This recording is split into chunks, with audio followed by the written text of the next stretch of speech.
Hey guys, welcome to another sketchbook tour. I really couldn't be more excited to share this sketchbook with you as it's been my favorite so far. As with last time, we're going to give this one a name, and this is going to be my Euphoria sketchbook. I know that's a lot to live up to in a name for a sketchbook, but hopefully you guys will be able to see why I've loved this thing so much. Not just because of the art I've been able to create, but also just the wonderful pieces and memories I got to make in working in this thing. So my first piece, there's a video for this guy. This is Hal from House Moving Castle, which ironically was actually the second thing I did in my sketchbook, just because I accidentally skipped the first page and drew this first. So along with lots of character things, there are actually characters that belong to other people in this sketchbook. I'm not including this one, but I did a lot of art pieces for art trades in the sketchbook. So I drew pieces for someone else, another friend on Instagram, and they drew a piece for me. And that's always such a wonderful experience when you can make art for someone else. It literally is my favorite thing about being an artist, is having the opportunity to give something that I have in my heart and in my head to someone else. Like this was just a portrait that I did on the right there for Danica Sills, who creates incredible, beautiful art and is a massive inspiration to me.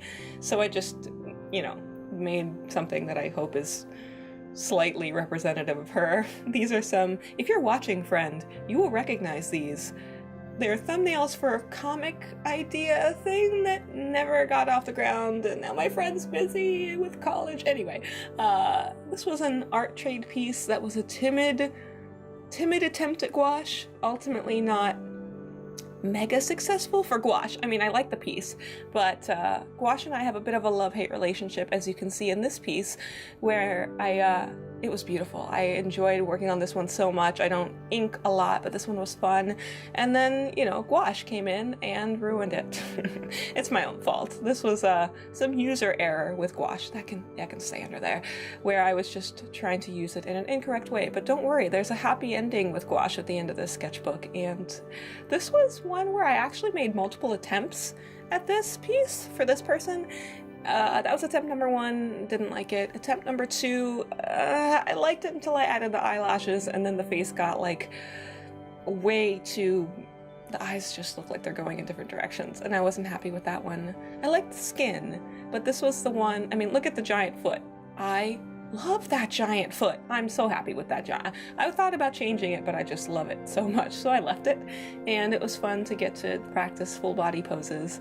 This was the last art trade piece that I did, and has a little bit of a special place in my heart, just because the person that this was for, she's basically been with me since the beginning of my art journey, and although she's not on Instagram anymore, which is a sad thing, anyway, it was just fantastic to get to make this piece of her character from World of Warcraft, and to get to share that with her, and she drew a piece for me, and art trades just make my heart happy. So if you want a really good chance of my, potentially butchering your character on Instagram, you should follow me, and there's a pretty good chance that I won't be able to resist drawing your characters. Anyway, there was a piece for this little sketch as well. I blew that up and turned it into a larger piece for a video.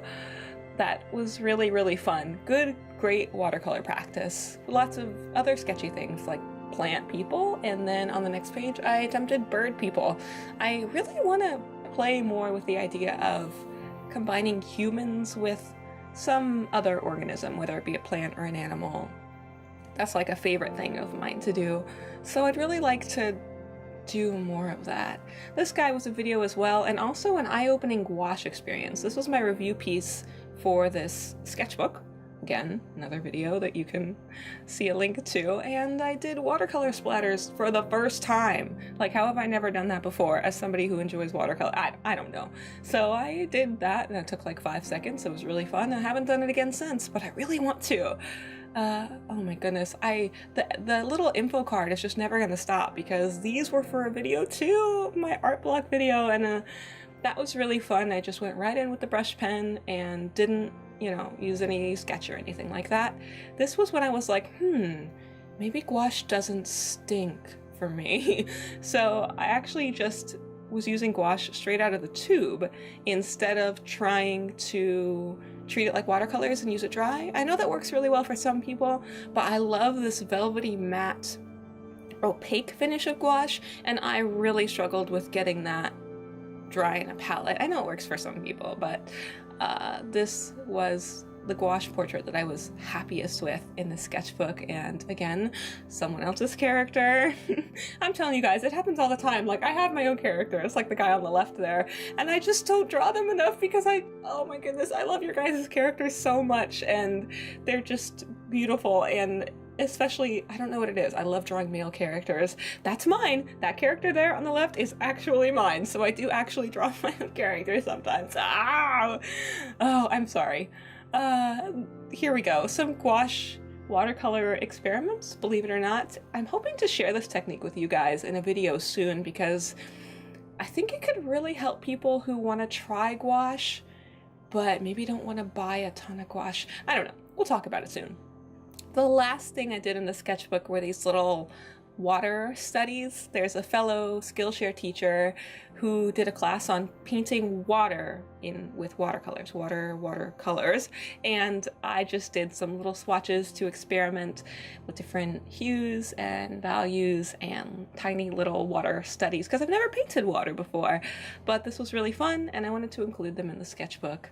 I hope you guys have enjoyed this. I often leave the last few pages in my sketchbooks blank so that I have kind of scrap paper to go back to. So that's what I did here, and I hope you guys have enjoyed watching this as much as I enjoyed creating in this sketchbook. It was a wonderful experience for me, so thank you for watching this video. Somehow that 7 minutes went so fast. I would enjoy it if you could give this video a thumbs up and subscribe if you're new, and thank you guys so much for touring this sketchbook with me again. Alright, I'll see you next time, guys. Bye!